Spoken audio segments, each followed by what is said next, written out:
watching Shalom TV, celebrating Jewish culture.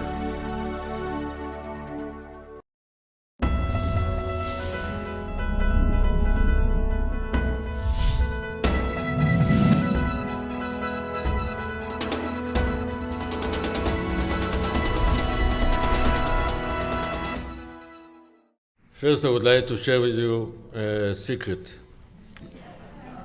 This is the first time I know there is spring in the Middle East. In my bio, when it said research is very misleading, I used to be responsible for our national intelligence assessment that combines all information that we do have from all services of intelligence. And I was authorized and I was obliged to share these assessments directly with the Prime Minister, Minister of Defense. For example, we raised, it's a history, the Iranian flag, nuclear Iran and the threat in '96. Since then, we have dealt with all the issues. Unfortunately, again, this is secret. I don't believe that there is spring. I don't know about it. This is classified information that was hidden for me. And I would like, with your permission, to navigate with you in the new Middle East that maybe is emerging in front of us. By the way, I'm not objecting any initiatives that was mentioned. I'm still in the government. I'm not, by the way, retired. I'm reserved because in Israel, major generals deserve free funeral. And in order to get free funeral and a free grave for free, you need to be in the reserve. So. That's another secret I would like to share with you. There are many mistakes here, but let's get to the point. Israel is living in artificial spring now. We are living in the most convenient security environment. Can you believe it? It reminds me of the democracy in Iran. There is democracy in Iran. You are entitled to choose between the bad, the worst, and usually the worst. And because the good guys are disqualified before. So altogether, let's analyze where we are living now, which are the challenges. There are security challenges that I need as very important friends of Israel. And again, AIPAC is playing a unique function. That's why I'm here, by the way, to share my deep sympathy. I'm working for free, of course, with AIPAC, because AIPAC is serving the cause security interest of Israel. And without the Congress of the United States, I'm not sure who could listen to us at all. So you deserve applaud, and I would like to thank you. But now get to the point. The spring. Let's look around. We do have now peace between Israel and Jordan, Hashemite Kingdom of Jordan and Egypt. This peace is a result of our successful wars until '73. Since '73, we are not facing hostile coalition. Another secret I would like to share with you, we are a very small country. In order to write the name of Israel, you need State of Israel. You need to penetrate to the international waters of Cyprus. and it's against our image that we are superpower. I've heard in my 2 years in China that we are 1 billion. I didn't deny it. Because if you deny it, that's why I like the protocols of Zion, because we are described in a way that is so frightening that we can live on this image for the rest of our life.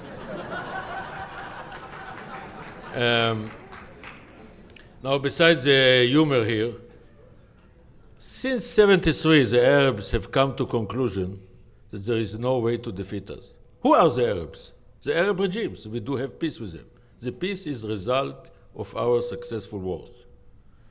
However, these regimes didn't represent or are not representing the people. The Arabs, even in Egypt, look around in Egypt. Can you find doctors, lawyers? All of them are organized in trade unions that their flag is written no to Israel. Now the street is dominant. This is the result. If you look at the liberals, the young generations that have taken part in Tahrir Square with all their dreams, where are they now? You need the Hubble telescope to find them in the parliament of Egypt. You can see small groups sitting among the green MPs. Muslim brothers were assessed well, Salafiyun, that they are very efficient technically. You steal something, cutting your head. They don't have places in prisons.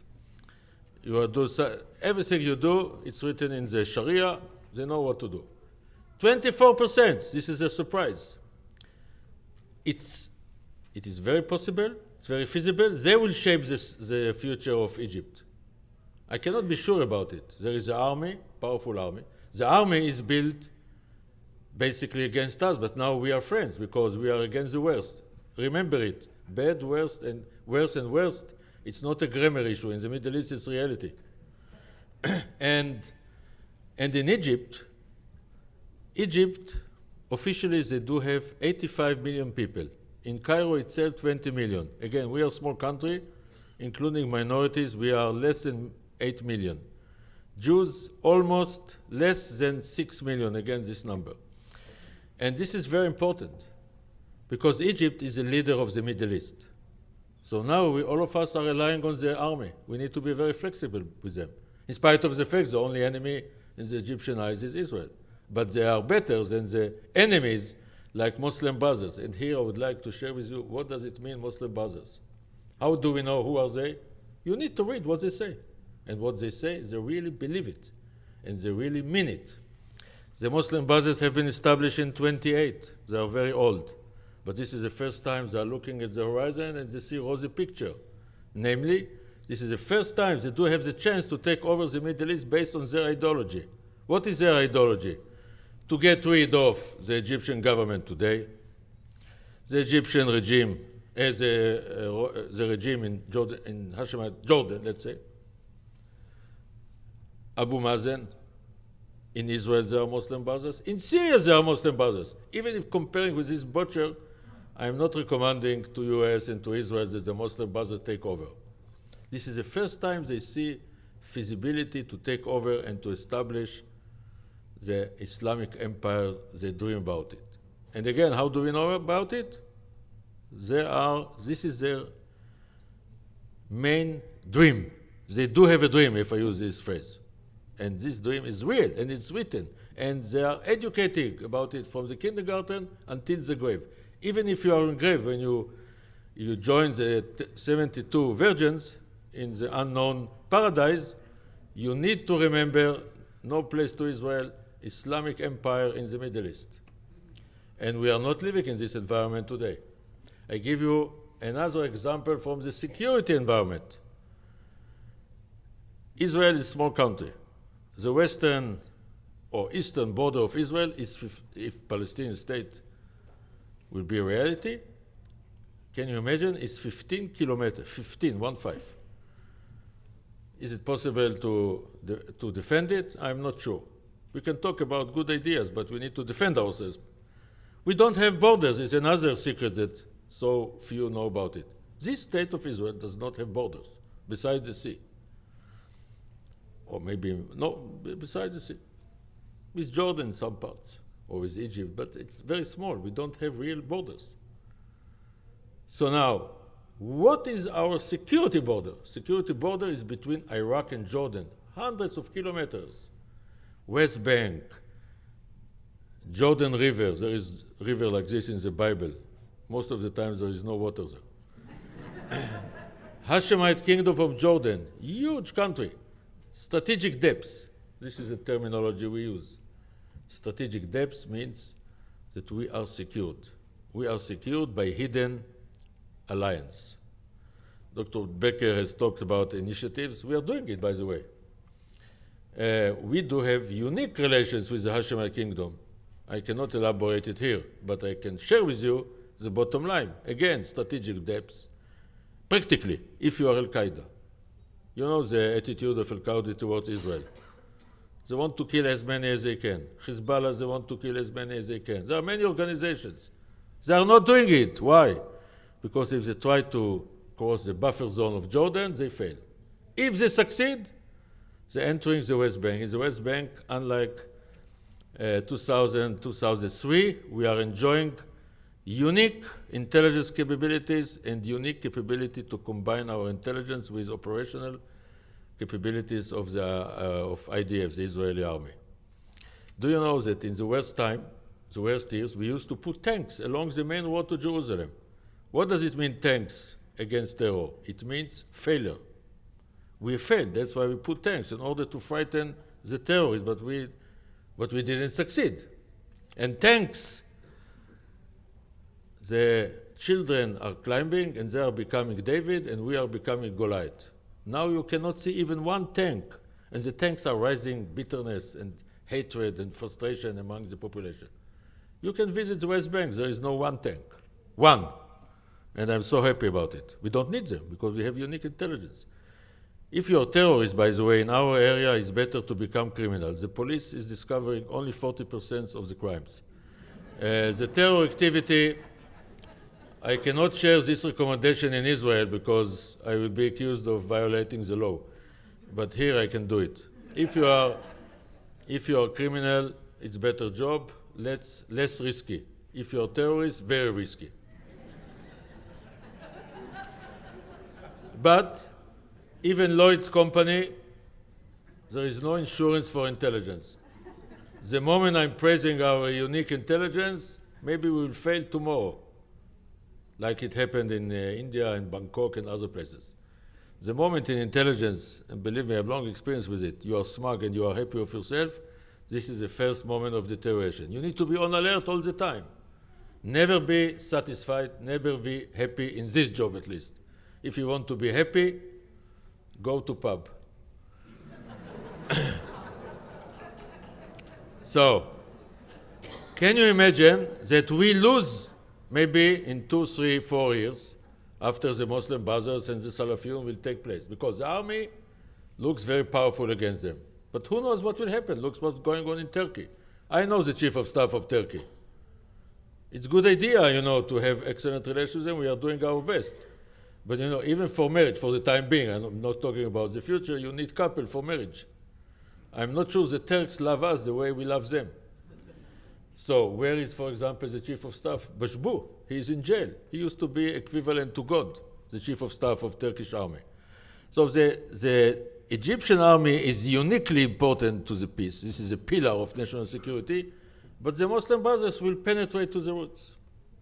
It will happen for sure, we cannot be sure. The uncertainty is the only certain issue that we are facing now, but it's feasible.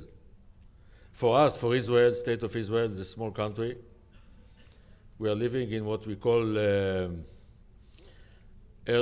strategic early warning. It means that dramatic changes may occur like in the past. That's about peace. Now, let's add to it the new phenomena in the Middle East.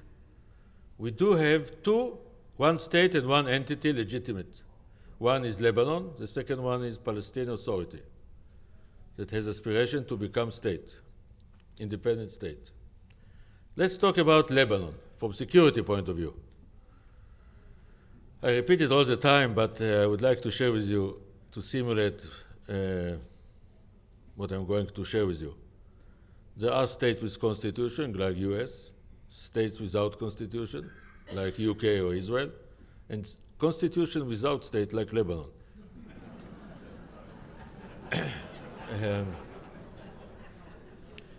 I'll never forget that we used to enter Lebanon before '82 war without visa. I mean, not in official way, and we used to have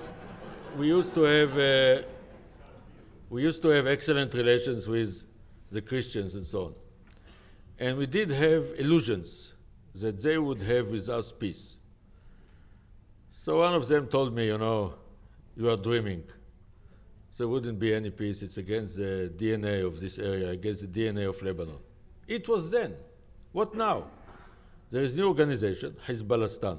Hezbollah, the translation is party of God. It means they believe that Israel at least does not have any right to exist. And they are supported heavily and massively by Iran. What is the outcome? The outcome is impressive. They do have now 45,000 rockets plus other weapons. We can mock at Nasrallah that he's hiding in bunker. That's one way to tackle him. Excuse me that I'm using my rank as a Major General. It means that I have some experience. I'm more impressed by the challenges of security and the solution we do have and we don't have. This guy that is hiding in bunker, he possesses 45,000 rockets that are aimed against Israel now. He can use it to attack Israel in the north, in Tel Aviv, in the south. If he attacks Tel Aviv, this is our economy. If he shuts down the international airport, it's disaster. He can do it by order. He is a sheikh. He is not a government official. He is not, that's why I mentioned constitution without state. In Lebanon, do you know, it's a secret, there is president, prime minister. And they used to be the chairman of Security Council, responsible for the security of the whole world. But they have lost half of Lebanon. The president of Lebanon, whoever he is, nobody knows who he is, he is not the one who decides to attack Israel. Who decides? Sheikh Nasrallah, that gets orders from Tehran. Sheikh is sheikh in Arabic. Sheikh, it means religious title. It means he does not get salary from the government, and he's not responsible for the parliament. He does not recognize even the constitution, that is the only thing that is left in Lebanon. So he's the one. Why he's not doing it? Because he is afraid of IDF. Here we do have fantastic success, but we do have failure. We are not preventing the build-up of these capabilities. The same in Hamastan.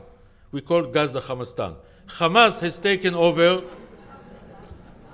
Hamastan. They have taken over Gaza. How did they do it? Democracy. Wonderful idea. No, I mean it. Don't, in the United States you need to be very cautious. Nobody likes to hear something against democracy. But unfortunately, I'm coming from the Middle East. I'm not sure that Jefferson, with all admiration I do have, really, to him, he could be elected in Egypt as a head of the smallest village in the less important area. This is the truth. So democracy is wonderful. Is there any democracy in the Middle East? Look at Egypt. Where are all the dreamers? Now they will to be accustomed to the new religious entity. And they do have the dreams about the Islamic Empire. Now let's imagine that our Prime Minister, or our Prime Minister Netanyahu, decides tomorrow to sign agreement with Abu Mazen, and this agreement is put in sealed envelope, and he signs the envelope without looking at the document. And it says 67 whatever. According to Abu Mazen, it's impossible to implement it because he is not controlling Gaza. Can he take over Gaza? Ask him. He cannot. So if he cannot, there are two entities, the Palestinian. One is legitimate Palestinian Authority, and the second one is like Hezbollah, radical entity, religious one, and the idea of them is to exterminate Israel. They don't have any flexibility. I used to be the coordinator of the territories. It means I used to be their president without being elected. Most of my life, I was sure that I would be elected if I would share I would ask them to vote for me. But based on some humble assessment, I didn't dare to do it. But I have huge experience with them. In my life, I've talked with the Jordanians, with the Egyptians, with the Palestinians, with the Lebanese, even with others, and the Turks. I can share with you the democracy in Gaza has led the Palestinian Authority to a situation that there is no way Palestinian Authority, I reflect their mind, not mine, they can take over Gaza. If they cannot take over Gaza, it means a radical. What you can find in this radical entity that we have left? We have left them synagogues even. You can find 10,000 rockets coming where from? Guess, from Iran. They are Sunni hating the Shiites, but both of them hate us. Radical entities. And it was the beginning of what is known as the Arab Spring, that I prefer to call it hot summer. Again, I don't want you to be upset, but I need to share with you the reality. Because if Egypt changes, it's very difficult to imagine Jordan continuing. And we do have Turkey. I'm not sure we do have the time to analyze it, but Erdogan, he has some dreams about the Ottoman Empire. So we are entering very challenging period of time. And now we have to add to it Iran. I don't want to talk about it, but in some phrases I would like to share with you why nuclear Iran is intolerable for us. First of all, they do say, we want to exterminate Israel, and we believe them. The only way to be sure they won't do it, to separate between their muscles, capabilities, and brain. That's all. Secondly, if they fulfill their dreams, the Arabs will not tolerate it, will follow it. Can you imagine radical states or other states with nuclear? What about Israel? Israel does have image, as I've mentioned, of being able to cope with any threat of any combination of threats. The moment they get the nuclear, the Arabs will follow them, and we will look like Samson and Delilah after the visit in the barber shop.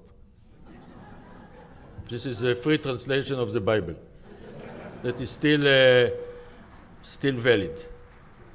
So we do have, and I haven't mentioned, water problems. Herodotus, the famous historian, Greek historian, says 2,500 years ago that Egypt is a gift of the Nile. It's still true. It's even more true because they do have 88 million people, maybe more, maybe less, and they need the water. But Ethiopia, new superpower, says we also deserve the water. And the irrigation system in Egypt is terrible.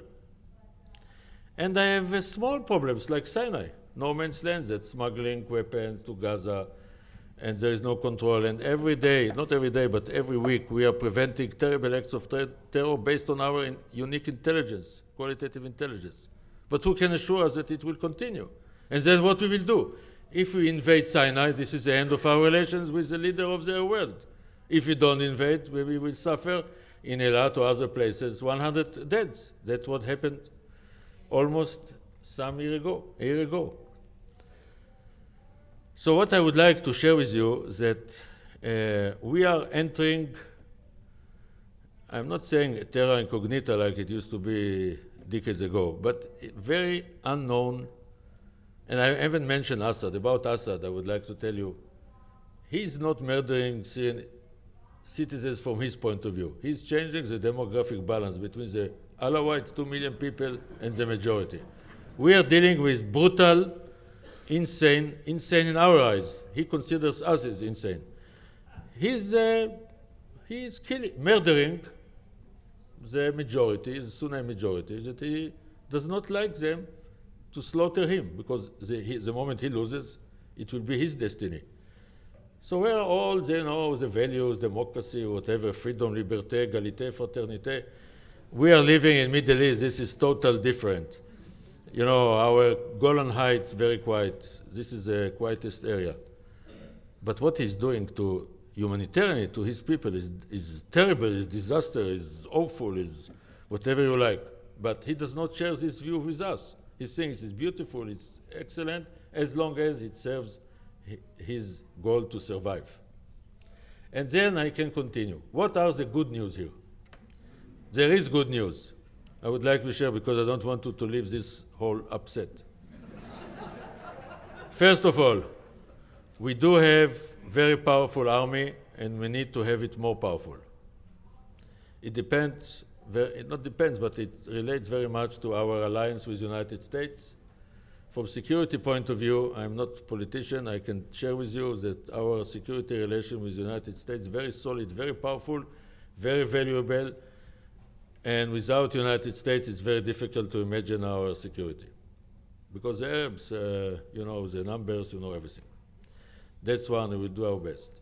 We are developing missile defense systems that are marvelous, technologically speaking. Again, significant part, the money is coming from the Congress, but the results very impressive. It's very important to deprive from the enemy even the sense they can attack us with missiles. It's not the absolute solution, but it's very effective, combined with operational capabilities. We do have quite satisfactory economy, subject to changes every day.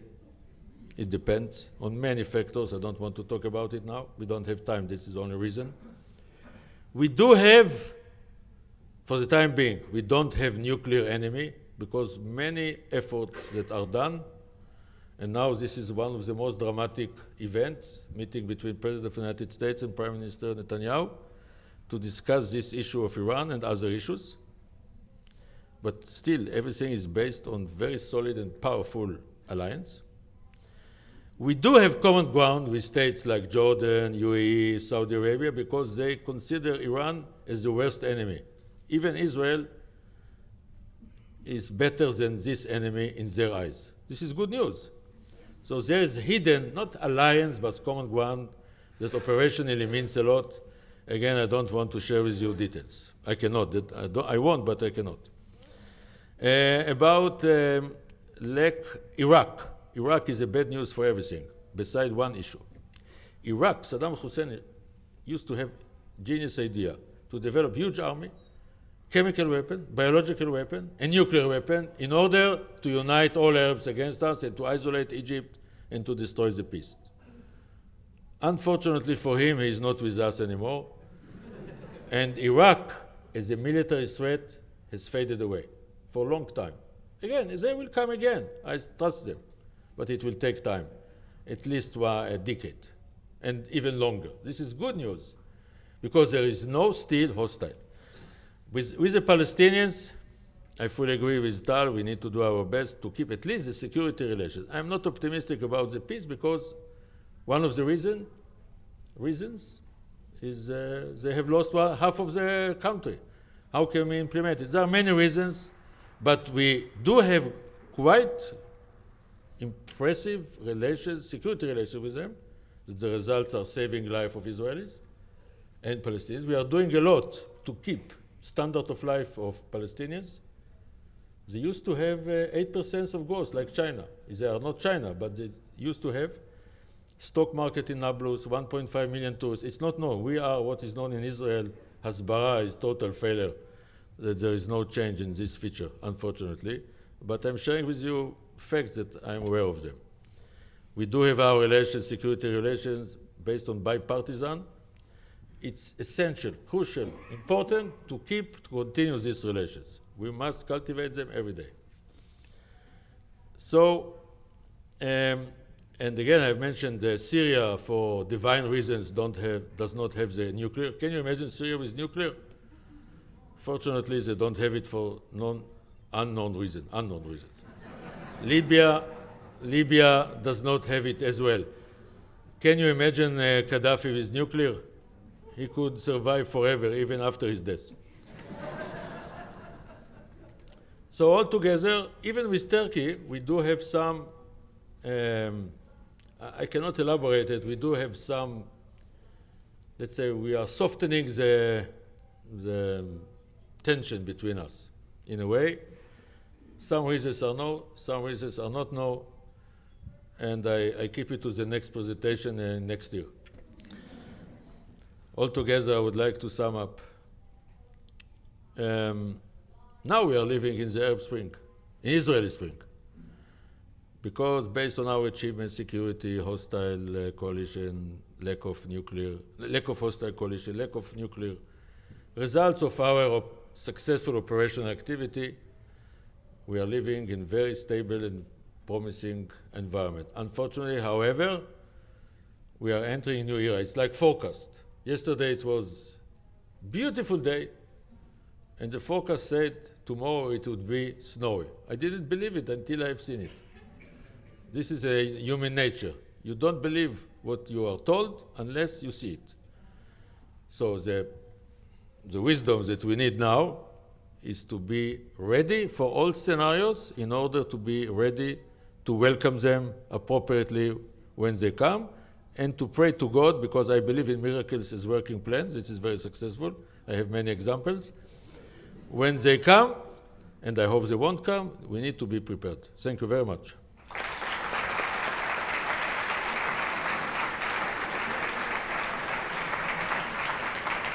The question is about Jordan. In regard to the way that Mubarak was deposed, it didn't give any comfort to King Abdullah, and particularly the way that the United States quickly ceased to be his supporter. The question is, how do you think that Jordan's leadership is interpreting that move, and what will be the effect if King Abdullah has a same sort of trouble in the next year or two on Israel's strategic situation? Nobody likes to be in cage. Birds or human being, this is the same. I don't want even to share with you the idea that he will fall down. This is a nightmare. It may cause me nightmares, so I want to sleep well. I don't want to share with you this idea. As I've said, Jordan is very powerful. All the monarchies are quite successful in this terrible area. Morocco, Jordan, Saudi Arabia. Why? There are many reasons. I'm not sure we do have time now. We need to do our best to strengthen and to enhance the Hashemite kingdom of Jordan. Now look, it's very interesting.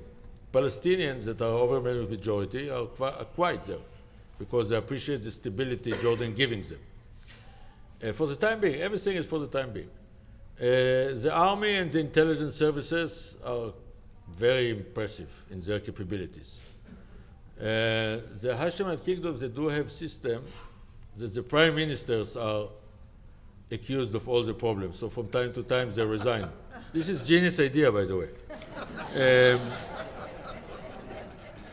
About the Bedouins, I'm sure the king will do his best. And the economy, they are getting support. Again, we need to be on alert all the time, but they are quite stable, and the stability and this quiet border is the secret, one of the secrets that can be the explanation to the quietness, tranquility, and stability in our area, in spite of what is known wrongly as Arab Spring. First, I want to thank you, General, for a very informative session. You gave us a lot of information, and you have a fantastic sense of humor. That will change. By the way, a few years back, I was released from the reserve. Now I understand why. They probably wanted to save on my Führer. No, it's not true. Only major generals that are so few deserve it. You didn't deserve it, so you...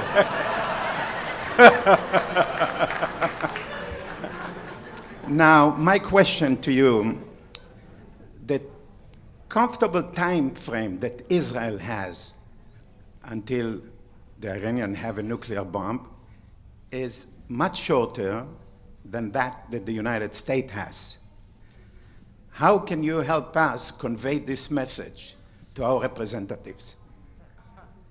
I think we are, in this respect, I'm very happy because I think we are doing it. Our Prime Minister is meeting now, has met with the President. He will address you in a few hours. The President was here. He tackled this issue as a main issue. You know, I can share with you because I'm dealing with it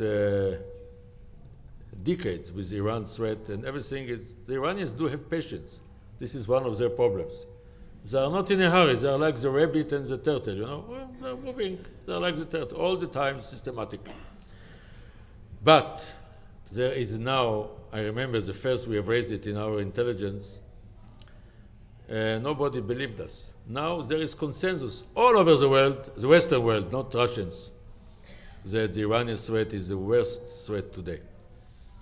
About the disease, about the analysis, there is no problem. The problem is about what to do. Of course, the United States does have more time. First of all, you do have United States. United States is not small like Israel. This is one of the secrets I'm not sure everybody understands.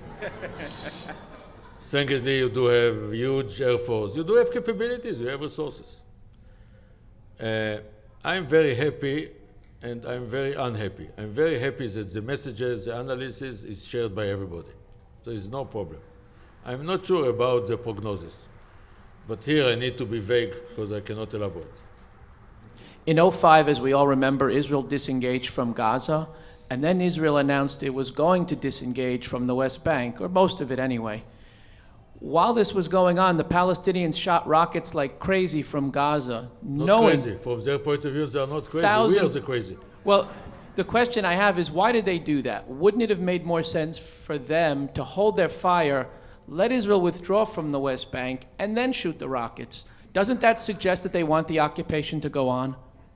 You know, I used to work with Mr. Rabin, Prime Minister Rabin, as his military aide. He used to say, don't force use logics on the enemy. That's the answer. Their logic is, let's kill the Israelis. Why not? They deserve to die. So we want to penetrate, to send terrorists. We fail because we have built fence that is very effective with intelligence. We want to go through Sinai. Partly it succeeds, but mostly it fails. So we need to have rockets. Nobody can prevent it. But we have attacked them. We did have the operation. So what is the conclusion of them is to do it partly. The Hamas is not taking part directly for a long time in attacks because they're afraid we would destroy the government of Hamas. So they are letting other small organizations with beautiful names, long names, fantastic names, heroic names to attack us, and then they are chasing them. Their logic is different from ours. Your logic is, why do they want to kill Israelis? Their logic is, yes, we do want. Why not? This has been touched upon briefly, but I just want to hear your bottom line point of view on this. Do you agree that the idea, the option of the Ayatollahs having a nuclear bomb is just an unacceptable option, and that whatever must be done to prevent that from happening is absolutely essential because, and I wish Dr. Becker was here, all of his hopes and dreams and our own hopes and dreams are not possible if, in fact, the Ayatollahs obtain nuclear weapons? Yes, I do. Period. Of course, that's what I have tried to share with you. Nuclear Iran is intolerable for us. And I've mentioned all the reasons. I would like to repeat the first and the main reason. They do repeat saying, we are determined to destroy Israel. Can you imagine the president of, I hope you are not applauding Khamenei.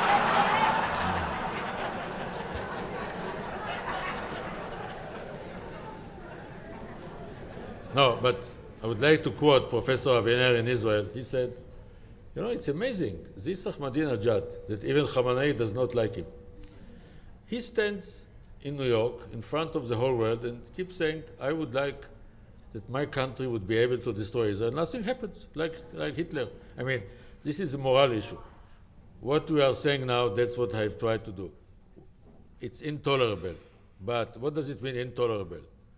The Iranians must agree with us it is intolerable. For the time being, there is dispute between us. They want to develop the option for being able to develop nuclear weapon, and we want the opposite. And we try to get with them to consensus in many various ways. I hope we will succeed. Now you can applaud.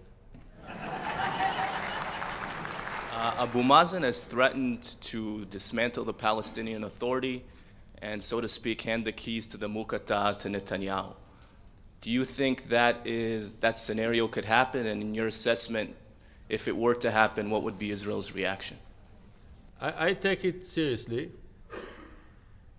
but I'm not. He's very frustrated. I know him very well, and I've talked with him long hours. Myself, I mean. The issue with Abu Mazen is that he's unlike Arafat, that I think he cheated us, but this is not the place to discuss it. He's against terror, and they are cooperating with us in security, and he wants an independent state. If he does not get him, he threatens, I will send the keys to Muqatta. I'm not sure that Netanyahu wants to use the Muqatta as his own offices. It's not so bad, but it's not so recommended. So altogether, he threatens, we must take it seriously. However, if he does so, he opens the gates for Hamas to take over. He does not want to be remembered as one of the founders of Fatah, that he has opened the way, paved the way for Hamas to take over the Palestinian Authority. Because what does it mean, PLO? He is the head of the PLO.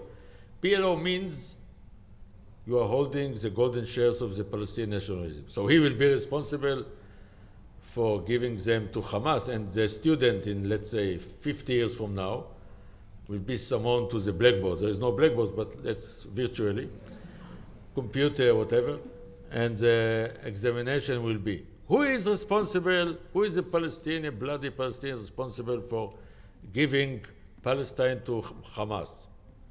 You have two options, Mahmoud Abbas or Abu Mazen, same guy. So he, as I know him, he will be afraid to do it. I'm Ed Baer from Atlanta. Given your role and your experience, I assume that you either saw or read President Obama's speech. Would you care to comment on any aspects of that? First of all, it's very impressive that President Obama is having this speech in AIPAC, in this place, and repeating the obligation of the United States for the national security or the security of Israel. This is very moving. Even it repeats it 100,000 times for all reasons in the world, it's very moving. He is the President of the United States.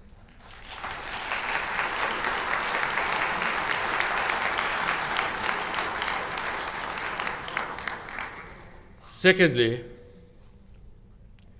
he says, from America's point of view, that it's intolerable that the United States will get nuclear weapon. Iran. Sorry. I apologize. Maybe it's a better idea. But to be serious, he repeats it, and he says there is no way they will get it. The problem is, nuclear weapon is missile with nuclear warhead. Today, the Iranians, unlike the past, they are dependent about crossing the Rubicon, namely to develop this missile with warhead, only on the decision of one person, Khamenei, because they do have the enrichment, the missiles, and the know-how. We say we need to prevent the capability to be able to develop it, what we call, our Minister of Defense calls a zone of immunity. It means that they think, or it's true, that we cannot do, or nobody can do anything. About that, the answer of the president is, he didn't say read my list because it belongs to Bush, but he said, I am not bluffing. It means United States, all options on table, and there is no one option that can be removed off the table. It means also military option. Now it's a matter, you believe him or not, he says it in a very serious way. It's very impressive by itself. He expressed deep support in Israel. I'm not a politician, but from security point of view, I can tell you that our security relations are excellent. And they are a pillar in our,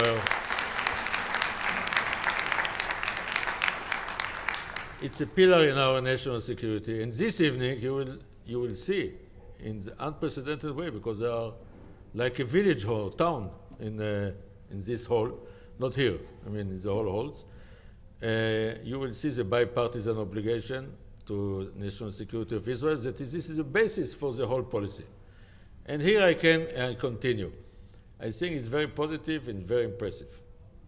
But it's not a secret, we do have some argument about what is the way to do it, the best way to do it, and when, under which timetable, based on the assumption that this threat is intolerable.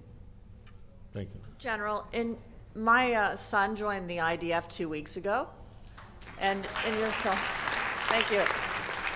I want to know deep in your heart if you think that he will be in a war in the next 3 years. Who? Who will be? My Your son? I don't know about him personally. How can I know? I mean, we are living in very demanding, challenging environment. That's I try to share with you. I've done, with all the humor, it's a very serious issue.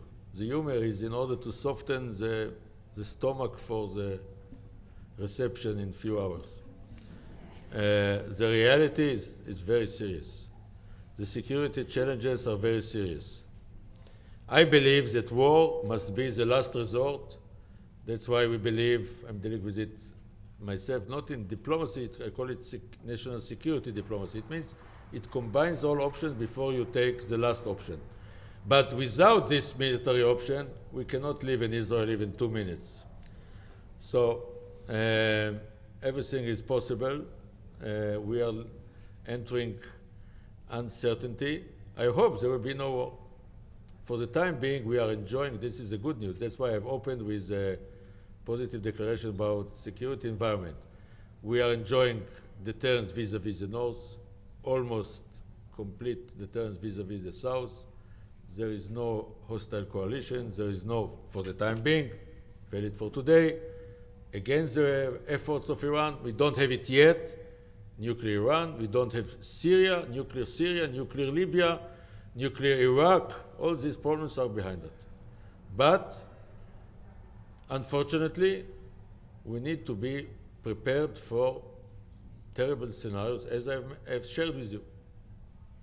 There's been a great deal of discussion about possibly using a military option with regard to Iran. And my understanding that the Boeing company has a 30,000-pound bomb that can penetrate the ground and hardened concrete and so on, so that it can destroy a reactor. My question to you is, let's look at day 2. Let's say it comes to that, where the bomb is dropped and it destroys the reactor. What will happen on day 2, based on your extensive knowledge, both from a security point of view, an intelligence point of view, and being a veteran of every conflict in modern Israel?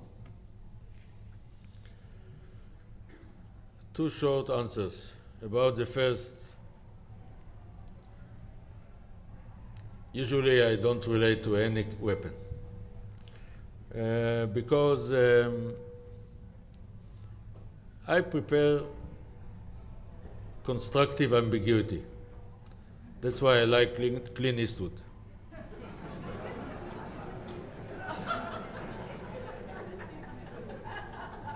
Shoot first and talk later. We are talking too much.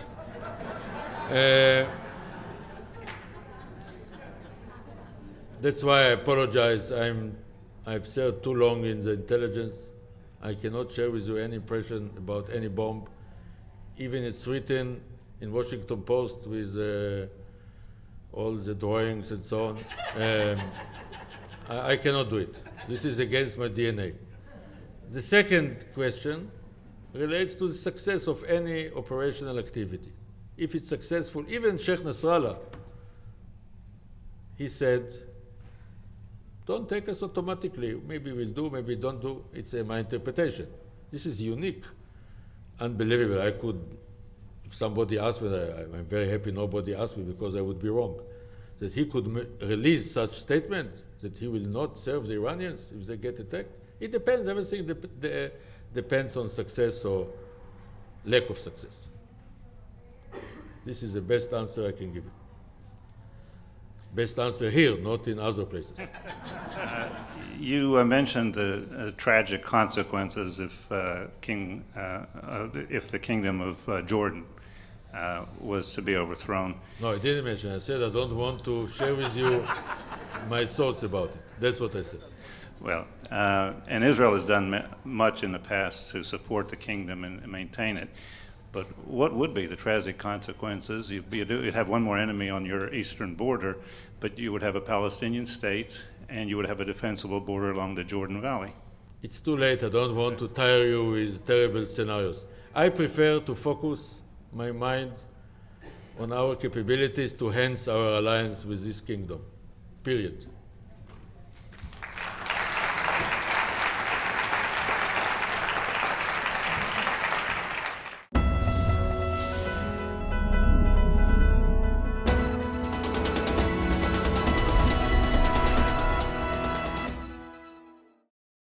We would be pleased to send a complimentary DVD of this program to anyone who wishes to support Shalom TV with a tax-deductible gift of $36, double chai or more, to the nonprofit organization Jewish Education in Media. Simply visit the Shalom TV website homepage and click on the Donate button to make a donation by PayPal or your credit card. And please indicate the program for which you would like a DVD. Or you can send your tax-deductible check made out to GEM. To GEM, Post Office Box 180, Riverdale Station, Bronx, New York, 10471. And again, please remember to indicate which program you would like to receive on DVD with our compliments. And we thank you for your kind support.